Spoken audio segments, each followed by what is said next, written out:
কয়েক ঘন্টা পরেই গাজা মুছে যাবে, আপনি আমাদের কেবল স্বর্গে পাবেন। গাজা থেকে ফেসবুক বার্তায় সালেহ আল জাফরি নামের এক সাংবাদিকের এই কথাগুলো শুধু একটি চিঠি নয়, এটা এক ইতিহাসের চিৎকার। গাজার মাটিতে যাদের রক্তে লাল হয়েছে আকাশ, তাদের শেষ কথা কি এটাই?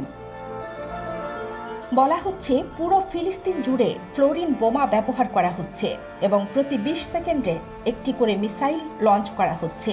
পুরো গাজা বসবাসের অযোগ্য হয়ে গেছে, তাই পৃথিবীর মানচিত্র থেকে মুছে যাবে এই গাজা আর এখানকার বাসিন্দাদের নাম।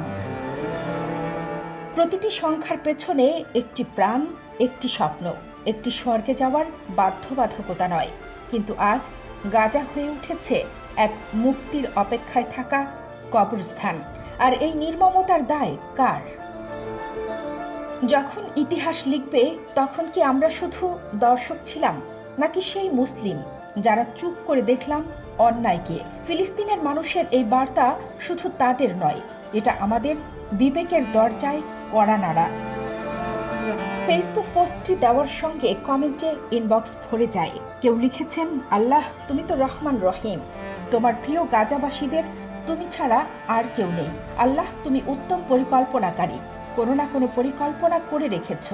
আল্লাহ তুমি হেফাজত করো, তোমার কাছে এই ফরিয়াদ করি, আমরা তো কিছুই করতে পারলাম না, আমাদের তুমি ক্ষমা করে দিও। আবার কেউ কমেন্ট করেছেন, খুবই তাড়াতাড়ি বিজয় আসবে ইনশাআল্লাহ, পুরো মুসলিম বিশ্ব তাকিয়ে দেখবে।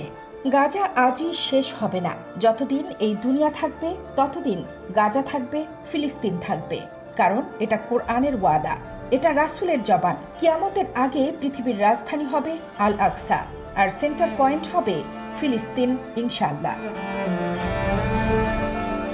গাজা মুছে যাওয়ার আগেই প্রশ্ন রাখুন, আওয়াজ তুলুন, কারণ নীরবতার সমর্থনের নামান্তর।